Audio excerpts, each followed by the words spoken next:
Supracortical. Supracortical. Tu mente, tu salud. Con el psiquiatra Rafa López.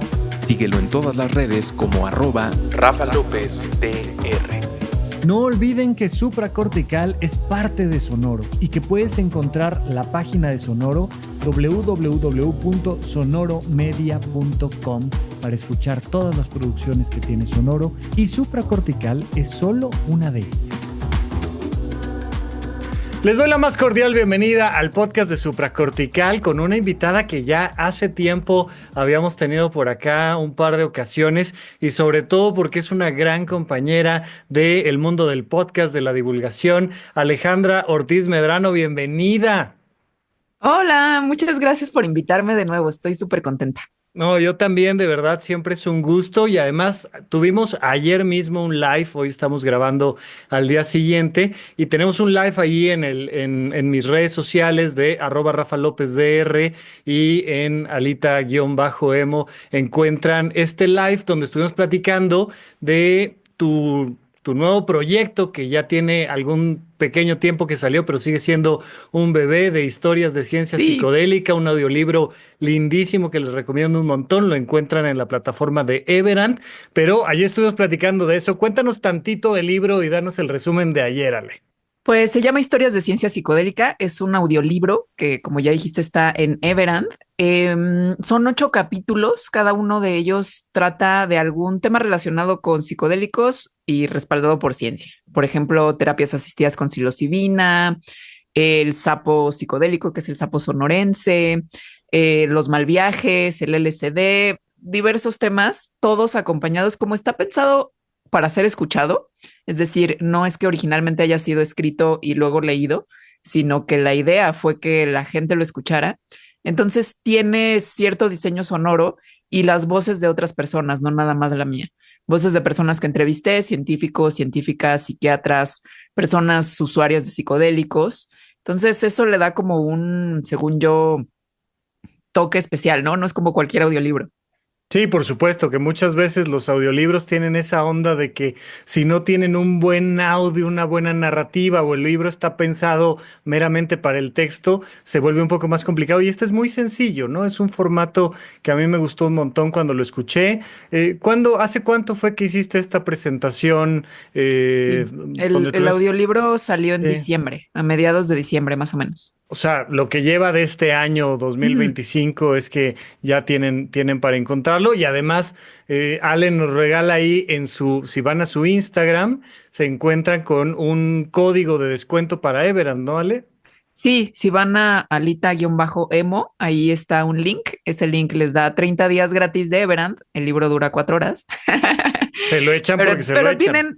Pero tienen un montón de audiolibros en Everand que están increíbles. Están padrísimos, ya les recomendaré por ahí alguno, ya lo he hecho en otras ocasiones. Y les recuerdo que Ale es bióloga, tiene un doctorado en ecología evolutiva, y este año cumplen 10 años junto con Leo haciendo el podcast de Mandarax, que es parte de la comunidad de Sonoro, que empezamos juntos en Puentes. Todo ese tiempo tiene que ya nos conocemos, Ale y yo. Y yo quiero platicar contigo, darle como esta segunda parte. Por favor, vayan, escuchen el live que tuvimos. Ahí está en mi perfil, en el de Ale. Pero quiero avanzar hacia continuar con esta conversación. Y te decía yo, porque me pareció muy interesante ahora en diciembre que lo presentaste, que hablabas de la diferencia entre ciencia, pseudociencia y filosofías y religiones, que muchas veces acusamos de pseudocientíficas, y creo que muchas veces no entendemos qué es realmente una pseudociencia y por qué hay que distinguir una cosa de la otra. ¿Qué me platicas un poco sobre esto? Sí, pues hay distintas formas de conocimiento, y la ciencia es una de ellas, que pues está basada en un método que trata de ser objetivo para conocer el mundo. Pero hay otras formas de conocer el mundo también. Entonces, las pseudociencias son pues engaños, creo que así con todas sus letras, en el que cierto conocimiento o creencia lo hacen parecer como si viniera de la ciencia, que ahí es donde está el engaño. Ujú, Entonces, hay, por ejemplo, cuestiones que no son científicas y me parece, bueno, no solo me parece, sino que realmente son muy válidas. Por ejemplo, todos los tipos de conocimiento tradicional que tienen sus propias metodologías, que no es la científica, ¿no? Digamos que el conocimiento científico es el conocimiento tradicional de Occidente. ujú. Em, pero dado su hegemonía en la cultura actual de casi todo mundo, la cultura occidental, la hegemonía del conocimiento científico, la validez que le damos, es que creo que hay muchas personas que se agarran de eso para hacer creerte que lo que están dándote a probar, a vender generalmente, viene del mismo proceso científico del cual vienen otras cuestiones. Por eso, ¿no? Por la validez que tiene, ¿no? Como que da un cierto respaldo que te hagan creer eso. Y pues es, como ya dije, un engaño y además súper peligroso, porque efectivamente hay veces que no es tan fácil de cachar lo que es la pseudociencia, porque se parece mucho a la ciencia. Y esa Pero es justo sí, la idea, ¿no? sí, Un poco es como la falsa Coralillo, ¿no? O sea, sí. creo que ahí le pegamos un poco a dos cosas bien interesantes. Una, esta idea occidentalizada que tenemos como de jerarquía moral. Decir, es que yo soy muy científico, yo tengo un pensamiento muy Ujú, científico y eso significa como entre líneas de manera muy inadecuada, que yo soy inteligente y los demás son tontos, que yo sí entiendo el mundo y los demás no. sí, Y creo sí, que una ahí hay superioridad. una Ujú, superioridad moral muy particular cuando además las personas que hacen ciencia, que yo siempre les he dicho, por ejemplo, los médicos propiamente, no todos los médicos somos científicos, yo no lo soy, ¿no? La medicina es más una especie de ingeniería biológica y las personas que hacen ciencia, que realmente se dedican a plantear hipótesis, aplicar el método científico, llegar a resultados, publicar esos resultados, que sean falsables, que sean debatibles. Esos son científicos y es un actuar laboral muy importante que sí nos nutre a las personas que hacemos todo lo otras demás, cosas, sí. ¿no? Como medicina, por ejemplo, nos basamos en información científica, pero por más que seamos científicos y por más que queramos ser científicos, pues a la hora de decidir por qué camino te vas a la casa o no, pues no puedes estar haciendo método científico para todo, pero esta idea que me parece muy preocupante de esa jerarquía, de esa idea de superioridad moral, que también nos limita mucho en la manera de ver el mundo. ¿Qué opinas de esa primera Sí, visión? sí, pues estoy súper de acuerdo contigo y en esta que dices de que nos limita mucho, creo que hay algo que no se habla tanto, me parece, que es que al dar esta superioridad al conocimiento científico, hay veces que hay debates que son importantes para la vida política, Ujú. en donde se meten argumentos científicos porque pensamos que eso es lo que da más validez y en ciertos debates, o sea, en ciertos temas, ahí no es el conocimiento que tendría que estar metido, ¿no? Sino, por ejemplo, el filosófico más bien. Y entonces, le va a darle tanto peso y tratar de que todo sea científico va restando también en la población nuestra capacidad de razonar a través de otras formas que no sea la científica.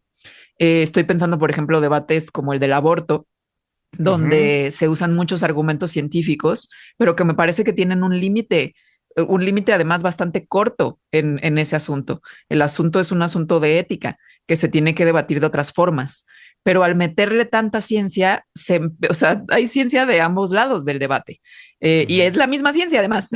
Sí, claro. Entonces ahí se ve con mucha claridad cómo hay veces que no funciona la ciencia en ciertas cuestiones que deberían importarnos mucho y que al darle una importancia sobrada nos va quitando la capacidad propia y como sociedad de estar pensando de otra manera las cosas. Oye, y luego nos vamos con el péndulo hasta el otro lado, que también seguimos viviendo en un mundo donde hay un montón de personas que no están trabajando constantemente su pensamiento crítico y que entonces pasamos al tema de la incredulidad total, ¿no? "Nah, yo no creo en los científicos y no creo en sus datos Sí, y ¿qué onda con ese pero, pero, penduleo?" pero, pero es muy raro porque creo que paradójicamente pendulean hacia ese lado, basándose también en argumentos ahí sí pseudocientíficos, o sea, en el tema, por ejemplo, de las vacunas. La gran mayoría de los argumentos que yo he escuchado contra las vacunas son argumentos basados, entre comillas, en ciencia. Son argumentos pseudocientíficos, pero que la gente que los usa cree que son científicos. Entonces están negando un conocimiento científico a través de argumentos que ellos consideran científicos también. Entonces hay como una negación de la ciencia, pero también una aceptación de la ciencia, pero de la ciencia que les gusta. Exacto, exacto. Ajá. Sí, y que ahí justo está la parte como muy compleja. importante de, sí, Ujú. compleja y de saber distinguir entre qué es pseudociencia y qué sí es ciencia. Ok, entonces a mí me encanta porque entendemos que ciencia es cuando aplicamos este método científico, aplicamos fenómenos estadísticos importantes y llegamos a conclusiones que además son temporales y tentativas, por más que haya la más alta evidencia científica. Al rato surge otra evidencia científica que es, no, hay que reinterpretar los datos que ya Sí. teníamos, ¿no? Pero por otro lado, que se da este simplismo del engaño. Y ahí quisiera yo platicar un poquito más contigo.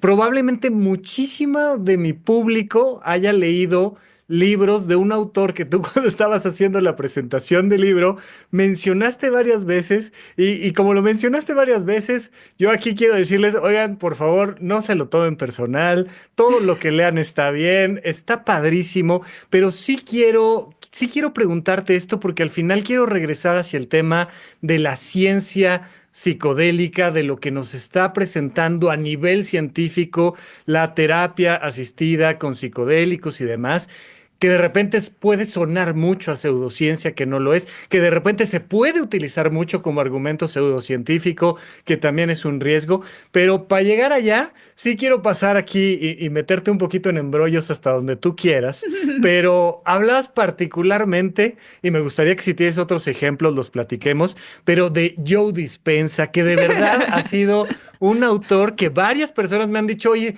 es que a mí me ayudó a leer sus libros, es que me ha dado un montón de guía, tal, y les digo, pues sí, pero vale la pena mantener siempre un pensamiento crítico. ¿Por qué lo mencionaste varias veces? ¿Por qué lo traías tan a flor de piel el día de la presentación de tu No me libro? Cuéntame. acuerdo, no me acuerdo ni siquiera haberlo mencionado, Ay, ¿cómo pero crees? Lo mencionas como 10 veces y yo dije, ese lo wow, anoto para cuando la wow. entreviste.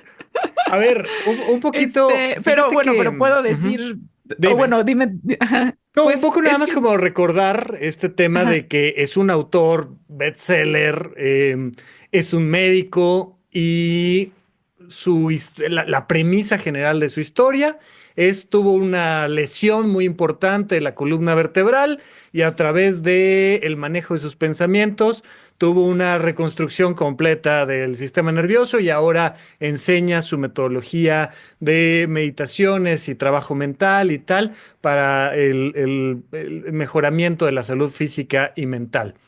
Que buena parte de eso puede no sonar tan mal sí, sí, sí. y buena La parte cosa, suena sí, peculiar. sí, creo que hay, tampoco es que sea experta en Joe Dispenza, sí he leído algunos libros y sobre todo conozco a mucha gente cercana a mí que es súper Ujú, fan de Joe ujú, Dispenza ujú. y a quienes respeto mucho además, ¿no? Ajá. Lo que yo pienso es que em, es un muy buen ejemplo de pseudociencia, porque puede, de una pseudociencia además, diría que sofisticada, porque Ujú, puede que lo que esté diciendo como premisa sea cierto. O sea, puede que efectivamente él a través de sus pensamientos logró sanarse. Ahora, el mecanismo por el cual alude que eso ocurrió es lo dilucidó a través de una metodología que no es científica, pero que sí parece científica. Y esa es la parte de pseudociencia. Eh, puede que, o sea, puede haber muchas cosas por las cuales haya funcionado o no, ¿no? También habría que verificar, pero supongamos que sí, o sea, que sí pasó lo que él dice que pasó. ujú, Puede haber muchos mecanismos a través de los cuales eso suceda. Una metodología científica permitiría ir descartando cuáles no son hasta encontrar el que sí es. ujú, Él dice haber tenido esas metodologías que algo importante hace rato que cuando estabas como diciendo las características de la ciencia, una que faltó es que la ciencia se hace en comunidad. hay una comunidad científica en donde si tú haces una investigación, la mandas a una revista científica donde hay personas que son anónimas, que van a revisar esa investigación, son expertas en el tema y entonces validan que eso está bien hecho. O te sugieren correcciones o dicen esto no es así, en fin, se construye el conocimiento científico en comunidad. Esa es una parte que Joe Dispenza no hace. Tiene además otras cuestiones como que cita, por ejemplo, investigaciones que después fueron retractadas, es decir, cosas que a mí me suenan bastante engañosas. Y le mete mucha cuestión de física cuántica. La física cuántica es una teoría muy probada. O sea, si ahorita están viendo por YouTube o escuchando en su celular o donde sea, los dispositivos mediante los cuales nos están escuchando son cuánticos. Cualquier tele moderna es cuántica, cualquier smartphone, cualquier computadora tiene tecnología cuántica. Sabemos que funciona y sabemos cómo funciona la física cuántica. O sea, se sabe muy bien, tanto como para crear estas cosas.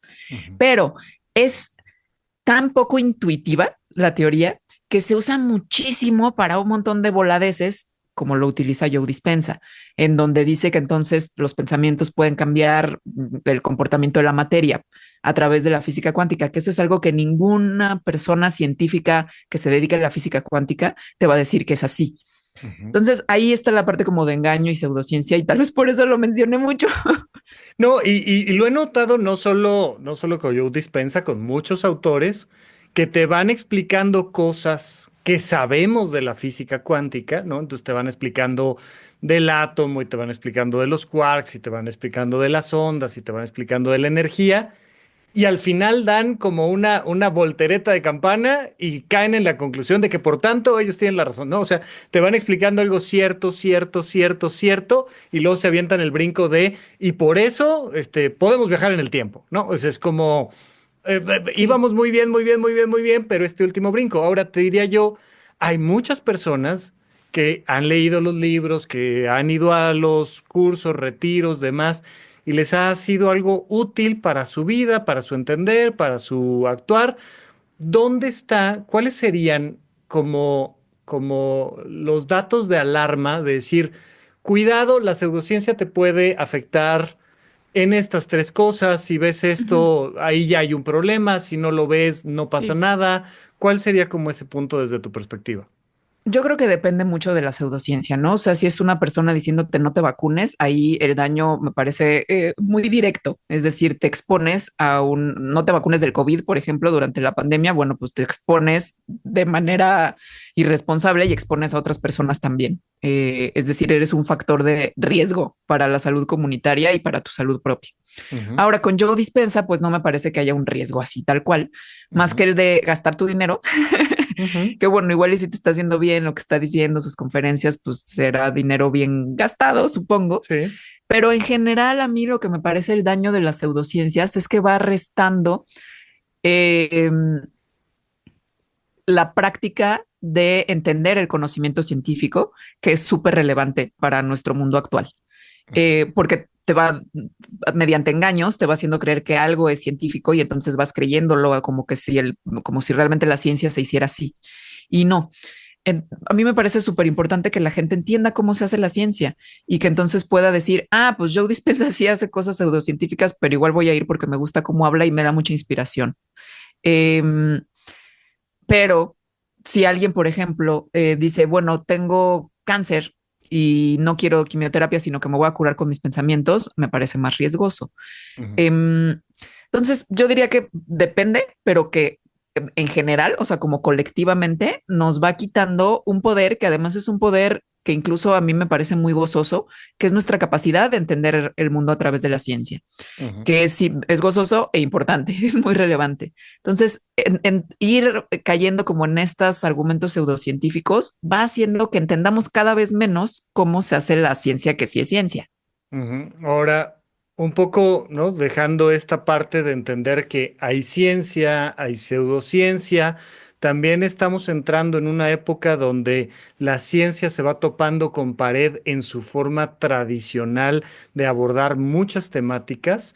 Yo les digo que esto es tan novedoso y revolucionario que ya en los 70s Engel hablaba del modelo biopsicosocial cuando hablaba de la salud mental, y yo sigo viendo todavía una tendencia tremenda a una visión biologicista que además se refuerza mucho en redes sociales de decir, es que si comes un tomate a las 10 de la mañana te sube la serotonina y entonces eso te hace feliz, y como que fragmentamos tremendamente hacia una visión del cerebro y de los niveles de serotonina, dopamina, noradrenalina, y como que esa es la gran respuesta.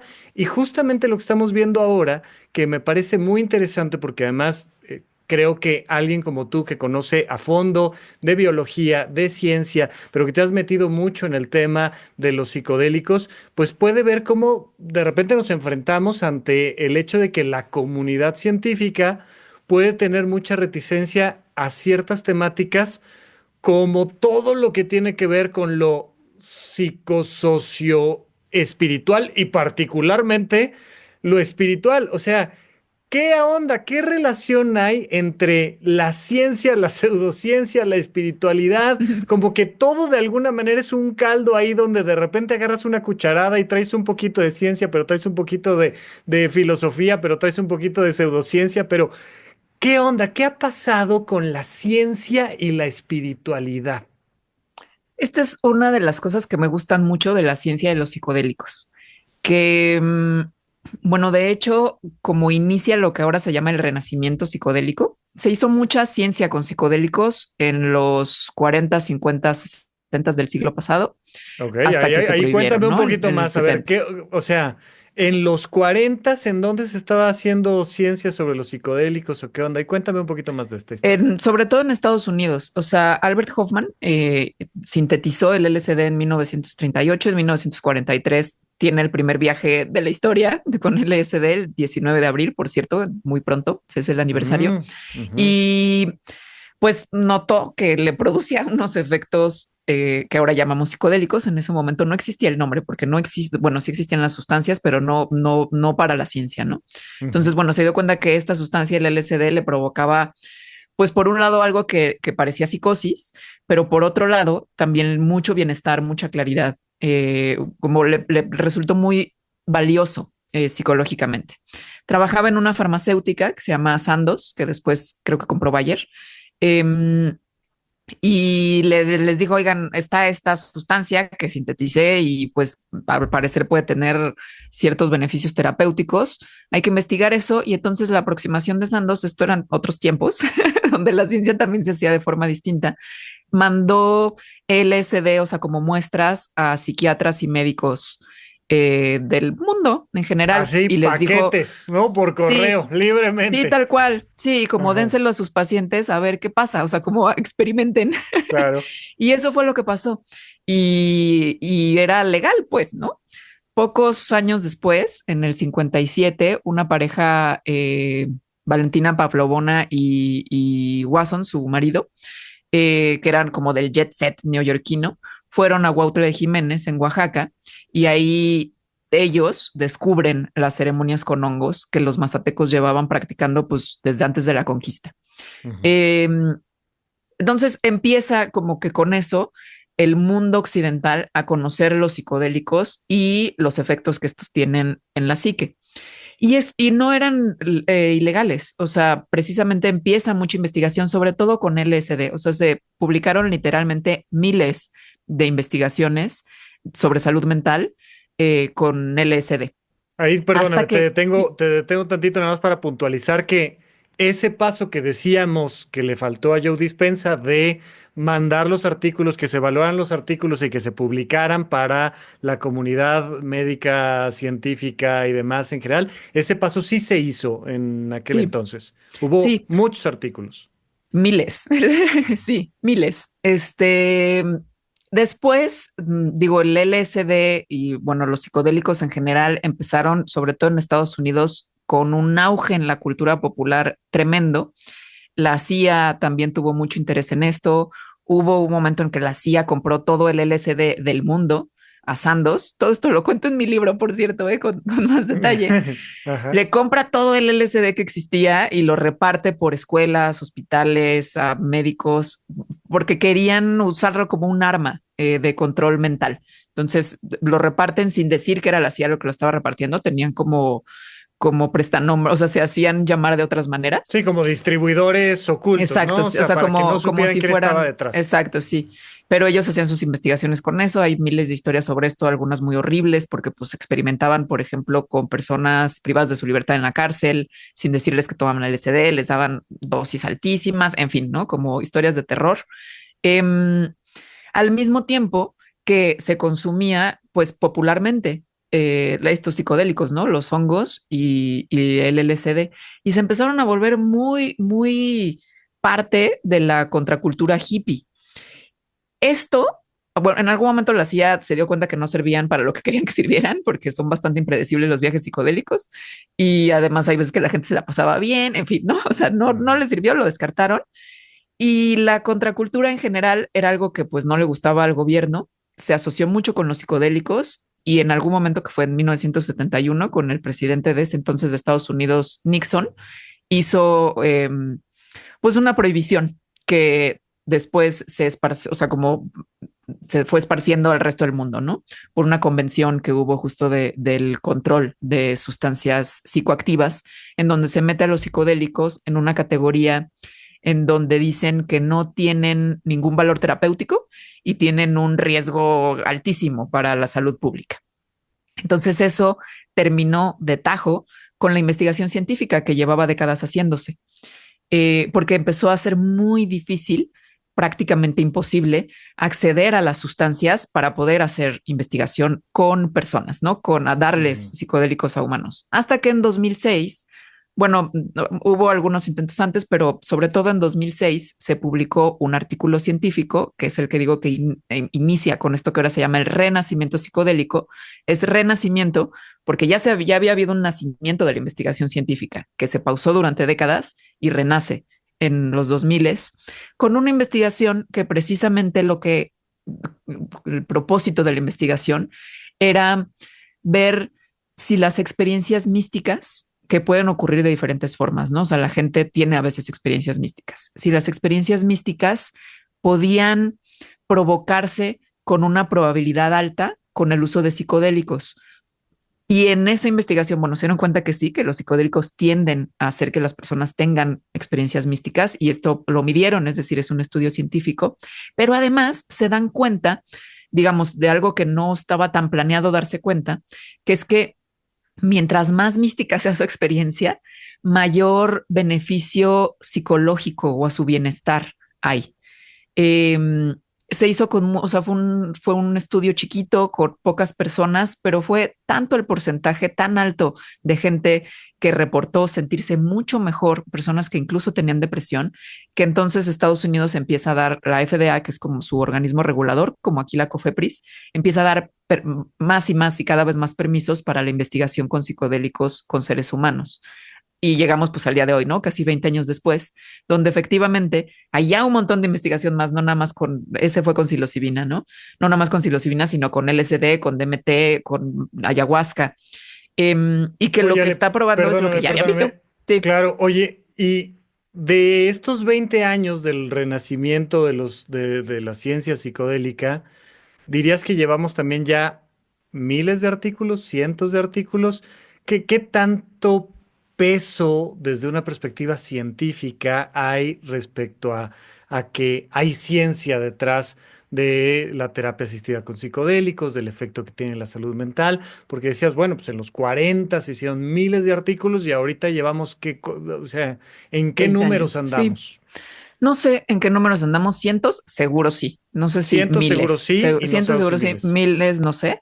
Lo que sí, y que es muy relevante y es diferente a la ciencia que se hizo en el siglo pasado con psicodélicos, es que ahorita se han hecho estudios que se llaman ensayos clínicos, que si se acuerdan de las vacunas, se hablaba mucho de los ensayos clínicos, porque es como la metodología más valiosa o de las más valiosas, me atrevería a decir, para la medicina, porque se compara un tratamiento, un medicamento, por ejemplo, una sustancia, con un grupo control, con un placebo. Entonces así puedes ver que el efecto que está dando el medicamento, en realidad sí está siendo por el medicamento o por el tratamiento y no por otra cosa, ¿no? O sea, por cosas del contexto, por el efecto placebo. Eso, por ejemplo, es algo que no hace Joe Dispenza. Ujú. Eso es súper importante porque el efecto placebo es poderoso en realidad. El efecto placebo está metido casi que en cualquier tratamiento. Entonces, en el siglo pasado no se hicieron este tipo de estudios con psicodélicos. Sí, se hacen ya mucho en este renacimiento psicodélico y los ensayos clínicos van por etapas para que se pueda aprobar, digamos, para salir al mercado. Las vacunas, por ejemplo, o cualquier tipo de medicamento. Los psicodélicos, la psilocibina en particular, ahorita está en Estados Unidos en fase 3, es decir, la fase 3 todavía no está aprobada, la fase 3 sería la que ya saldría para venta al público, pero entonces ya pasaron por la fase 1 y la fase 2, ya se evaluó su seguridad, ya se vio que realmente funcionan los psicodélicos en sí, que no nada más es efecto placebo, y además también ya se ha comparado si funcionan, cómo funcionan en relación con antidepresivos convencionales, por ejemplo, el citalopram, donde se ve que en general funcionan igual o mejor. Mejor en el sentido de o dan más beneficios en la reducción de síntomas para la depresión, por ejemplo, o se sostienen más en el tiempo. Ok, oye, quiero, probablemente para ti, para mí es lenguaje habitual y lo entendemos más o menos de forma clara, pero decías, hubo un momento con la presidencia de Nixon y con temas que tenían que ver con estructuras militares y temas geopolíticos, donde se dijo, todas las drogas son malas y aquí el control lo tiene el Estado y no se anden metiendo cosas. Y entonces metieron en la misma caja psicodélicos con otras drogas que son altamente dañinas. Hoy en día es muy famoso, yo creo que más o menos se sucedió una cosa semejante. Todo lo llevado y traído que traemos el fentanilo. ¿No? Y entonces, les vamos a poner aranceles por el fentanilo y es que ustedes nos mandan esto y entonces hay un tema político, económico, militar que tiene que ver con estas sustancias. ¿Me podrías ayudar como a que el público entienda cuáles son los psicodélicos más conocidos, tradicionales, que estamos metiendo ahora, sacando de la caja de todas las drogas que Sí, son estos psicodélicos, estas sustancias que se utilizan para terapia, y dos, tres ejemplos de decir esto y esto y esto no son psicodélicos, y sí, se cuecen aparte, tienen riesgos distintos como sí. para diferenciar esto? Los psicodélicos son psicoactivos, es decir, que actúan sobre la psique. Hay muchísimos psicoactivos, el café, el alcohol, el fentanilo, la heroína, la cocaína, en fin, ¿no? Cualquier cosa que hace que estés en un estado alterado de conciencia, no más que los psicodélicos, los que se llaman psicodélicos clásicos, que son de los que hablo en mi audiolibro, son moléculas que se parecen en su estructura química, en su forma, a la serotonina, que es un neurotransmisor que está involucrado en un montón de funciones desde la digestión, pero también muchas que tienen que ver con la regulación emocional, por ejemplo. Digo, cada psicodélico, el LSD, la psilocibina, el DMT, que es lo que tiene la ayahuasca, la mescalina, tienen sus peculiaridades porque son moléculas distintas. Sin embargo, todas comparten como esta estructura similar que hace que cuando los ingerimos se peguen a los receptores que tenemos de serotonina porque se parecen mucho. Y entonces eso es lo que empieza a causar como una reorganización en las neuronas y en el cerebro en general que da las experiencias psicodélicas. Ujú. Los psicodélicos, o sea, muchas personas también dentro de los psicodélicos ahorita meten al MDMA y a la ketamina. Por eso la distinción como de psicodélicos clásicos, que son los que se parecen a la serotonina, y los psicodélicos en extenso, que tendrían como estos que yo les llamaría honorarios, que son la ketamina y el MDMA, porque su estructura es muy diferente y lo que provocan también es muy diferente. Las experiencias son distintas. Se metieron ahí, a mí me parece que por una cuestión más política que otra cosa, porque también se ha visto que tienen beneficios en la terapia asistida con MDMA o con ketamina y también están en fases de aprobación, sobre todo en Estados Unidos. Entonces hay tanta evidencia de los psicodélicos clásicos, de sus beneficios o potenciales beneficios para la salud mental, que creo que como que los pusieron ahí para meterlos en el mismo costal, ¿no? A Ujú. mí me parece que, bueno, que por un lado, si eso funciona, pues está bien. Por otro lado, me parece que puede resultar confuso para el público general, porque tienen riesgos distintos. Por ejemplo, el MDMA que los psicodélicos, o la ketamina, que es un anestésico disociativo, que los psicodélicos clásicos. Los psicodélicos clásicos tienen, o sea, son de las sustancias psicoactivas más seguras que hay. De hecho, no son de las más, son las más. Exacto. Y un poco a eso quería llegar, ¿no? Y un poco para precisamente puntualizarlo. Mencionaste el LSD porque Hoffman lo sintetiza, aunque ya miles de años de antes se utilizaba en culturas originarias y demás, pero pues arrancamos con el LSD, tenemos ahí los hongos alucinógenos que tienen psilocibina, la ayahuasca, muy famosa, el veneno del sapo, que le llaman también bufo por el nombre técnico del animal, y dices ahí como honorarios, pero con cuidadito, el MDMA y la ketamina, que por cierto, en Mandarax se encuentran un episodio dedicado especialmente a la ketamina. Ahí está, chéquenlo, vale muchísimo la pena. Pero estos, sobre todo los psicodélicos clásicos, son muy seguros y se han utilizado para trastornos mentales complicados con muy buenos resultados hasta el momento, pero son particularmente lo que quería enfatizar es que son muy seguros. En contraste con, échame 3, 4 sustancias que también les llamamos drogas, por llamarles en general de una manera, pero que son, al contrario, altamente riesgosos, que no nos van a ayudar, sino nos van a complicar, nos van a generar más trastornos mentales. Sí. ¿A qué pondríamos en la otra caja? Sí, sí. Antes, nada más así como Sí, paréntesis dale, chiquito. dale. Y si quieres lo hablamos después. Igual tienen sus riesgos los psicodélicos. O sea, Como son todo. son las sustancias psicoactivas más seguras, Más seguras, tienen pero sus no riesgos. inocuas. Y sí sabemos qué cosas hacen que los riesgos aumenten o disminuyan. O sea, eso también se conoce. Pero Por bueno, supuesto, oigan, y de nuevo, nada más, esto de verdad que vale muchísimo la pena. De nuevo, pueden tomar el código de Everand para escuchar el libro de Alita, pero todo eso que es lo que me encanta del libro, que el libro no es así una cruzada en pro de que todo el mundo consuma psicodélicos todos los días, porque de repente da esa sensación de que como estamos platicando de esto, pues pudiera parecer de esta forma. Y justo lo que me gusta de tu libro es que dices, a ver, esto es histórico, esto es positivo, esto es prometedor, esto es riesgoso, ¿no? Y sí nos ayuda a darle una visión 360 a la temática de las historias de ciencia psicodélica, así se llama el libro, que vale muchísimo la pena, pero de nuevo, son mucho más seguras que otras sustancias, pero tienen sus riesgos y además estamos haciendo ciencia. Esto está en tiempo real, donde estamos averiguando, uy, esto en esta dosis, con estas circunstancias, no está chido. Pero así de esta y esta manera, fíjate que sí nos funcionó y aquí no supimos qué pasó y estamos en tiempo real en eso, ¿no? Pero, sí.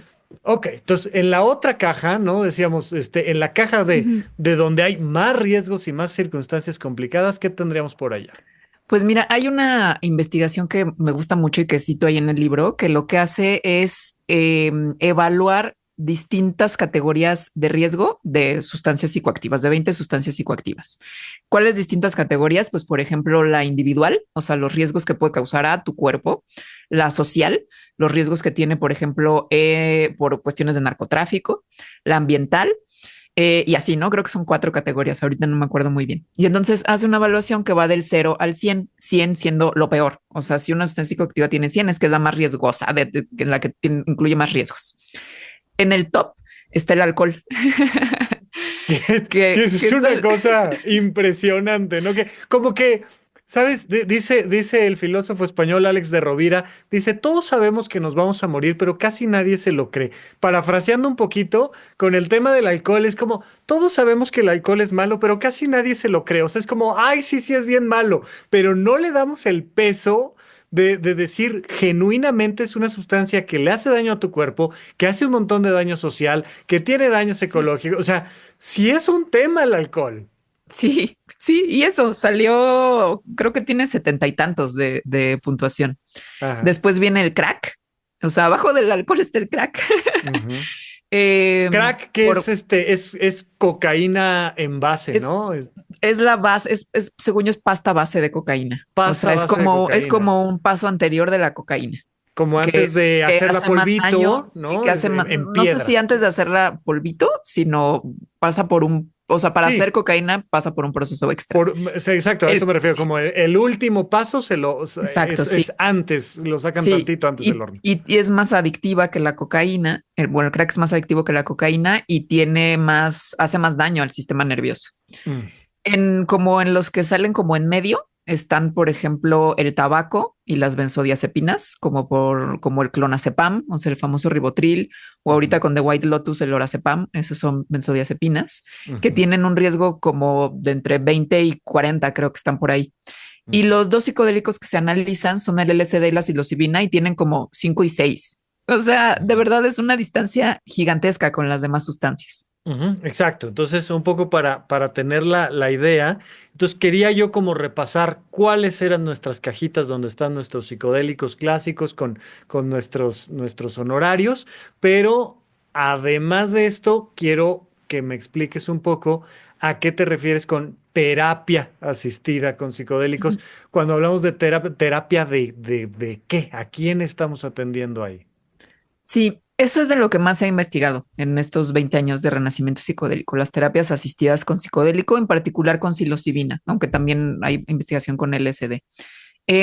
Estas terapias son, no son tan parecidas a a la terapia convencional, sobre todo porque son como muy acotadas, es decir, son pocas sesiones. Tienen tres fases, que es la fase de preparación, la fase de la toma del psicodélico y la fase de integración.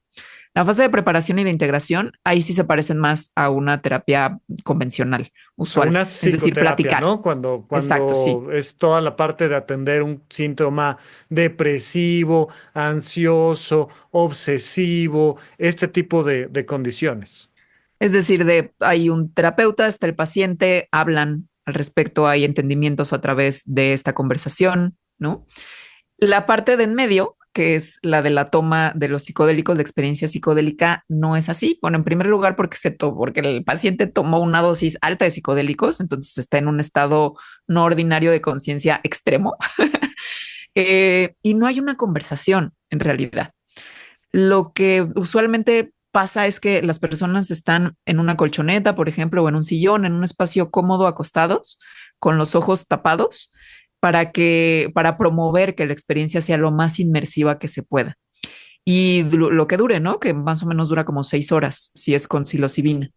Hay terapeutas presentes por si fueran necesarios para algo. Por ejemplo, si la persona quiere tomar agua, si de repente la experiencia psicodélica está siendo muy difícil por alguna razón y necesitan sentarse, que alguien les dé la mano, que alguien les recuerde respirar, que alguien les dé ánimo diciéndoles, enfréntate a lo que estás viendo, esto pasará. En fin, hay muchos protocolos para esto, ¿no? Hay muchos años de investigación de las terapias psicodélicas. Entonces, hay muchos profesionales, muy profesionales de la salud, de la terapia psicodélica que saben de esto. Em, pero no es entonces una conversación. O sea, no es como que te comiste un ácido y luego platicas. No, en realidad se fomenta que no platiques para que estés más dentro de ti, más dentro de ti y vivas pues lo que vivas.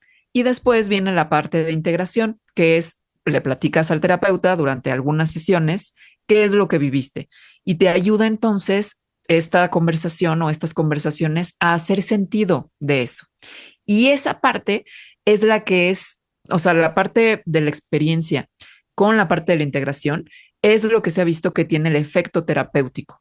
Es decir, no es que la psilocibina cambie tu fisiología y eso da un efecto antidepresivo como lo hacen los antidepresivos convencionales, sino que obviamente hay un cambio en la fisiología, pero ese cambio en la fisiología da una experiencia, da una vivencia y es la vivencia integrada lo que da el beneficio terapéutico.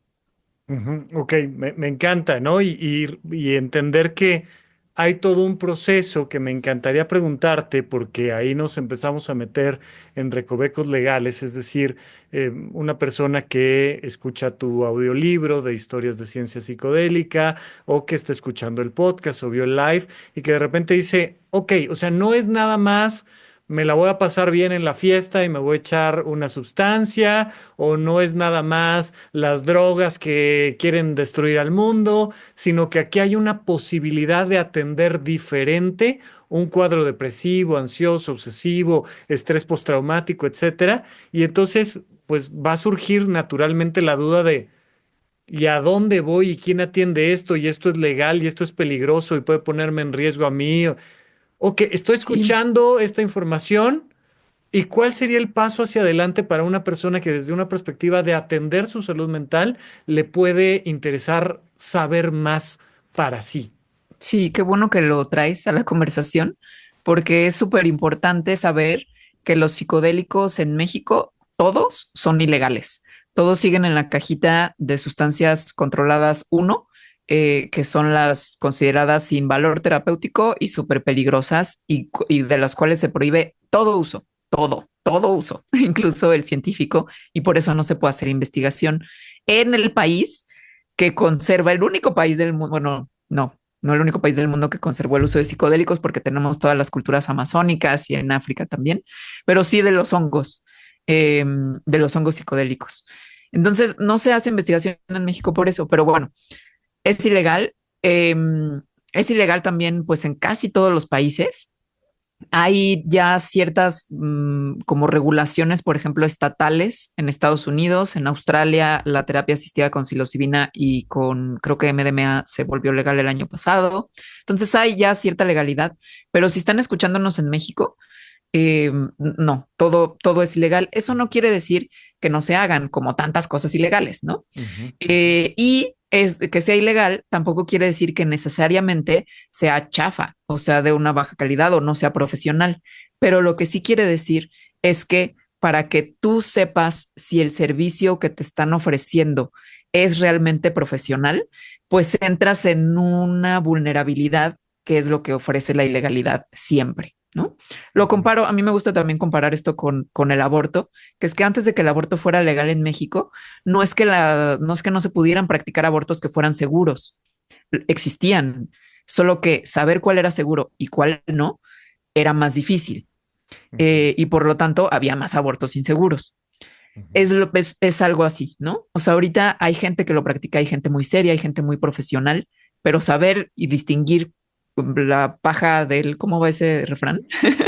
Sí, sí, sí, sí, no me Bueno, acuerdo, pero eso, como sí, de la ajá, arena, ¿no? Algo ahí había. eso sí, o Ajá. sea, distinguir qué es lo profesional de lo no profesional dentro de la legalidad se vuelve más difícil. No imposible, pero sí más difícil.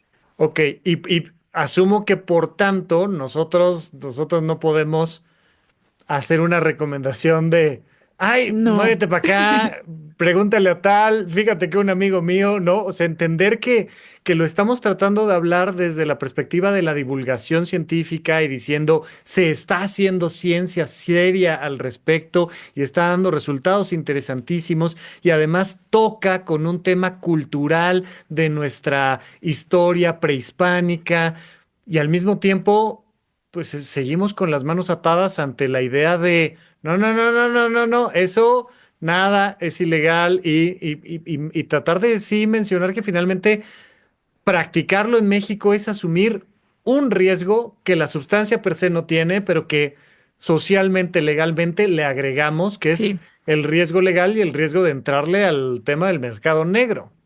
Sí, que eso también ocurre, por ejemplo, con el uso recreativo o adulto, o sea, como alguien que, por ejemplo, compra un chocongo, pues igual es ilegal, ¿no? Aunque se anuncien en Instagram, es ilegal y es el mismo problema.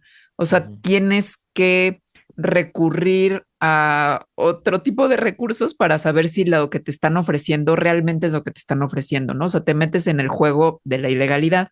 Y esa es otra de las razones por las cuales, pues en realidad no podría yo recomendar a nadie porque las personas que lo hacen, o sea, las personas que ofrecen terapias psicodélicas o que venden chocongos, ¿no? O sea, de toda esa gama, están haciendo algo ilegal también.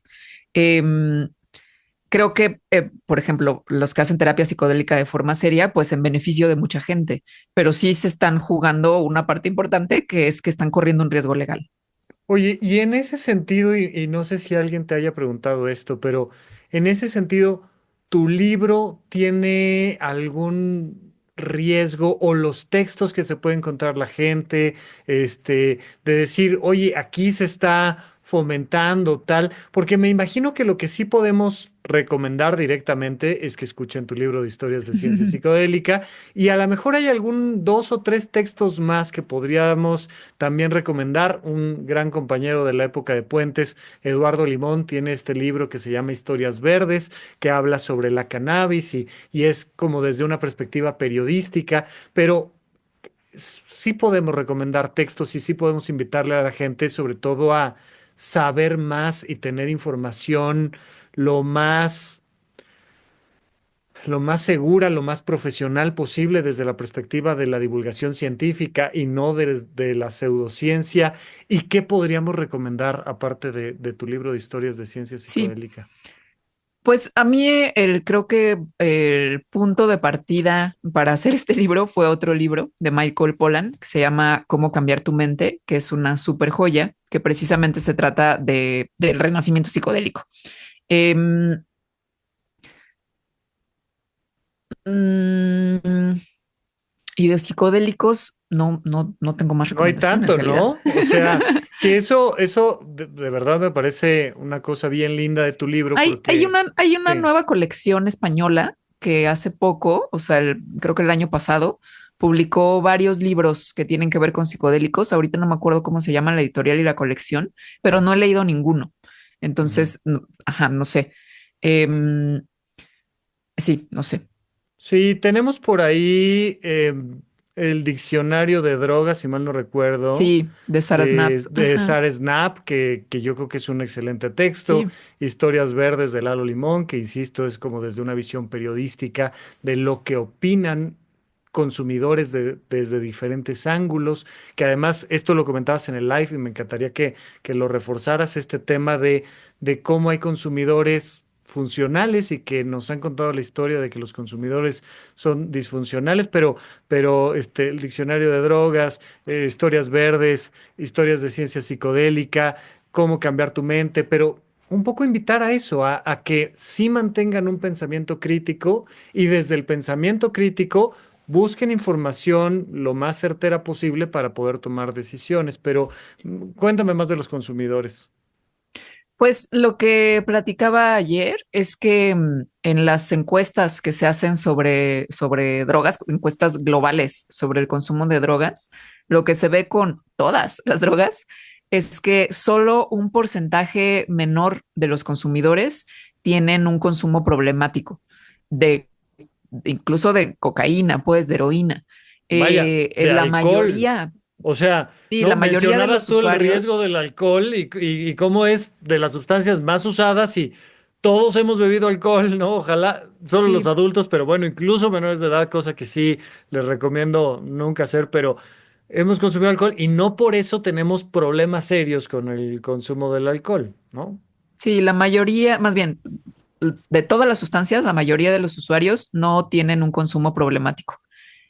Lo cual es súper importante porque siento, o sea, este dato es súper importante porque siento que hace que se vayan cayendo estereotipos que al final son nocivos para las personas y para la sociedad. Por ejemplo, eso, ¿no? Como los drogadictos. O sea, si te fumas como en la Rosa de Guadalupe, si te echas un churro, ya vas a ser adicto para siempre. Es como no es así.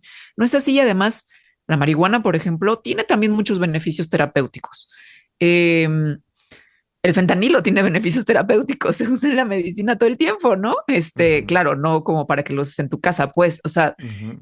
la mayoría de las sustancias pueden tener beneficios que no nada más tienen que ver con la medicina. Yo creo que también puede haber beneficios recreativos que son muy válidos, sociales que son muy válidos. Otra vez, no en todos los contextos, no de todas las formas, sí hay consumos problemáticos de cualquier sustancia, también de los psicodélicos, o sea, todo eso existe. Pero quitar estos prejuicios, estas etiquetas, estas como cartulinas que hacemos de las personas que consumimos drogas, porque me incluyo, creo que hace pues que nos volvamos una sociedad más abierta a las diferencias, por ejemplo, y que además también sea una sociedad más basada en la información, en este caso en la información científica.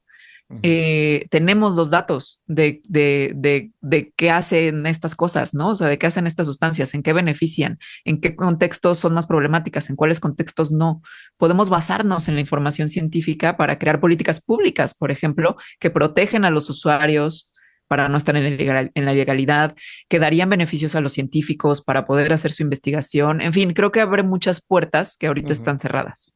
Oye, Ale, y un poco para utilizar los últimos minutos, mencionaste que cuando se hace esta psicoterapia asistida con psicodélicos, tenemos estas tres fases, donde en la de en medio, pues ya propiamente consumes la sustancia, y en la última viene esta terapia de integración de la experiencia acompañado por alguien. Pero me parece súper relevante, me encantaría que me ayudaras a profundizar un poco más en la fase previa, ¿no? Es como muy... A mí me lo preguntan mucho, de nuevo, personas que toman la decisión de asumir el riesgo legal que esto implica, pero me dicen, oye, Rafa, tú eres psiquiatra y entonces voy a hacer esta experiencia psicodélica con tal o cual persona, en tal o cual retiro, de tal o tal forma, y me voy a quitar todos mis medicamentos y tal, y me están pidiendo que no coma Sí. carne y demás.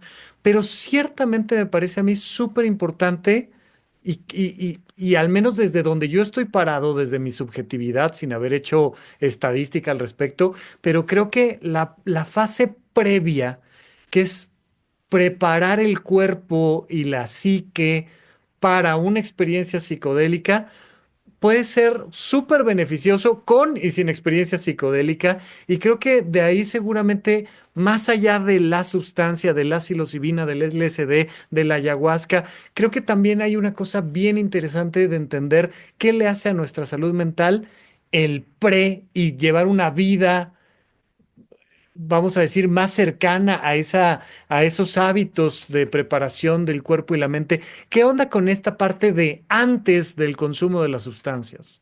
Sí, y ahí que es algo muy importante, que es que hay un acompañamiento durante las tres fases, pues, o sea, en una terapia asistida con psicodélicos y no nada más en una terapia, no en en un ritual, por ejemplo, en alguna ceremonia, tendrían que existir estas tres. Es importante las tres y que alguien profesional, ya sea en ceremonias o en terapia o lo que sea, te acompañe. En la previa, que esa es una de las que luego siento que tal vez no haya tanto acompañamiento o es muy poquito. Justo se tendrían que hacer esas preguntas. ¿Qué medicamentos estás tomando? Si eso interferiría con los psicodélicos de una forma riesgosa o no, porque si estás tomando un medicamento, pues no sé, para la diabetes, pues te lo tienes que seguir tomando. Ujú, O sea, te va a hacer daño evidentemente. dejártelo de tomar. Exacto. Que también estás durmiendo, cómo está, pues eso, tu cuerpo físico, cómo está preparado para algo que va a ser, si bien es una experiencia muy inmersiva mental, el cuerpo también está experimentando cosas. Por ejemplo, aumenta la presión sanguínea. Entonces, un cuestionario de cómo está tu salud del corazón, ¿no? ¿Cómo está tu corazón? Igual hay gente que no tiene idea y entonces es como, ah, bueno, pues te voy a tomar la presión, porque si no, podría ocurrir algo durante la experiencia psicodélica. Y también cómo está tu salud mental, porque va a ser una experiencia intensa. Entonces, en esta fase, pues las personas que te van a acompañar también tienen el propósito de que se enteren cómo estás, o sea, por qué cosas estás pasando, si estás pasando por un duelo, por una ruptura, por una transición, por ejemplo, porque entonces durante la experiencia psicodélica esa información les puede ser importante para saber cómo acompañarte durante esa experiencia psicodélica. Eh, hay algunas cuestiones que no son compatibles o que más bien vuelven más riesgoso el uso de psicodélicos, como antecedentes familiares de esquizofrenia o de trastorno bipolar. Eso se tendría que preguntar. Eh, y no nada más para personas que tengan estos historiales, sino puede ser que no sea el momento y eso lo va a determinar el profesional de la salud, ya sea de diferentes tradiciones, pero la persona profesional de la salud tendría que determinar si estás en un momento adecuado para hacer una experiencia así, porque no son para todos los psicodélicos y sobre todo no son para todos todo el tiempo, en cualquier momento de tu vida. Eh, y siento que ahorita con tanto hype de los psicodélicos, pues muchas experiencias sí son como pues para quien sea, ¿no? Y Sí, entonces y nos, ocurren nos situaciones, brincamos todo el pre, que eso está sí, terrible. O se hace un pre genérico para todo mundo Ujú. y no, tiene que ser un pre específico para cada persona. Ahí es entonces cuando se pueden empezar a ver más riesgos, ¿no? O más efectos adversos de los psicodélicos. ¿Qué opinas de la parte de alimentación, meditación? Podría extenderme a temas de sueño, ejercicio y un montón de hábitos más, pero en esta preparación del cuerpo y en este pensar en mejorar la salud mental, ¿qué tanto la meditación puede jugar un papel o no? ¿Qué tanto la alimentación y factores relacionados con esto pueden jugar un factor para mejorar la salud mental antes de el consumo de un psicodélico? Sí, pues de la meditación es muy interesante porque he visto a varias personas, investigadores científicos de psicodélicos, que precisamente mencionan a la meditación como un componente importante previo y posterior a los psicodélicos. O sea, dicen, ok, tuviste tu experiencia psicodélica que te dio como todos estos insights, estas revelaciones, estos aprendizajes, pero para sostener eso en el tiempo es necesaria, sí, necesaria o muy útil la meditación. Como si fuera, no sé, un sprint de experiencia psicodélica, pero el trote del diario, la meditación. Entonces, no es que sea algo que un requerimiento para tener experiencias psicodélicas, pero sí se ha visto que ayuda un montón, ¿no? Para Ujú. seguir integrando y que eso que te brindó de valor el psicodélico pueda seguir siendo de valor mediante la meditación. Eh, Respecto de la alimentación, no he visto algo que se correlacione así tal cual con psicodélicos, pero pues creo que, bueno, y tú sabes más de esto, cada vez se sabe más que la alimentación es un componente importantísimo para la salud mental. Eh, Hay una relación directa entre las neuronas que tenemos en el cerebro con las neuronas que tenemos en el tracto digestivo, donde hay además también un montón de neuronas y un montón de serotonina, un montón de los mismos neurotransmisores que vemos todo el tiempo, que la dopamina, no sé qué, están actuando en el sistema digestivo. Y la relación, pues antes se pensaba que era nada más una vía, ¿no? O sea, que lo que te pasa, o sea, que cuando piensas así de ¡ah! La cartulina, Sí, lo se sientes te en la siente en el panza. estómago, Ajá, sí. exacto. Ujú. Pero ahora sabemos que es en las dos vías. O sea, que lo que pasa en nuestro sistema digestivo tiene consecuencias en cómo nos sentimos, en lo que pensamos, en nuestra salud mental. Entonces, pues sí. Y si quieren arruinar su microbiota intestinal, pues un poquito de alcohol siempre ayuda a destrozar ahí el tracto digestivo, ¿no? Pero que también por ahí en Mandarax tenían uno sobre cuando consumes alcohol y qué te pasa después de la fiesta y al día Es siguiente, ¿no? Y nuestro todo. primer capítulo. Ah, Sí, sí, mira, no me sí, acordaba de eso. Ah, sí. bueno, hace 10 años platicaron del efecto del Ajá. alcohol que vale muchísimo la pena. Y también tienes con Leo el libro de la ciencia de la panchita, La ciencia y la pancita de chelera. la pancita Sí. chelera, que también les recomiendo un montón. Es que de verdad yo aquí podría aventar publicidad de Alejandro Ortiz Merano, que no paro. Gracias. El episodio que tenemos en Cine Garage sobre la película de Soul, que también Uy, hicimos me allá con Eric encantó Estrada. grabar ese. Sí. Vale un montón la pena. Oye, Ale, a ver, vamos directamente con el cierre. Tu libro se llama, en tu perfil encuentran, ¿cómo se llama la plataforma? Vamos a cerrar con eso y de verdad muchas gracias por venir. Ay, no, Entonces, ¿dónde gracias lo a encuentran? ti. Cuéntame. Se llama Historias de Ciencia Psicodélica. Lo encuentran en la plataforma Everand. Si se meten a mi perfil de Instagram, que es alita-emo, ahí hay un link en donde tienen 30 días gratis para usar Everand y ya. Y ya, y de verdad que vale muchísimo la pena. A mí, en verdad, yo creo que es uno de los textos que he encontrado que me ha permitido observar esa visión 360, incluso a nivel social, a nivel ecológico, los efectos positivos, los riesgos, las consecuencias. Vale mucho la pena, no se lo pierdan de verdad. Y pues festejen con nosotros los 10 años de Mandarax, los 10 años de Supracortical. Ale, ¡Eh! muchísimas gracias de verdad por venir y pues cuando gustes acá te recibimos de Ay, regreso. muchísimas gracias a ti, Rafa. Siempre es un placer. Gracias, adiós, vámonos. Gracias por escuchar Supracortical. Yo soy el psiquiatra Rafa López y me interesa muchísimo conocer tu opinión sobre este episodio o cualquier otro que hayamos publicado. Recuerda que puedes encontrarme como @RafaLópezDR en todas las redes sociales. Quiero darte las gracias por escuchar Supracortical y sobre todo por suscribirte donde sea que estés escuchando este programa, y así puedes enterarte todo el tiempo de nuestros próximos estrenos.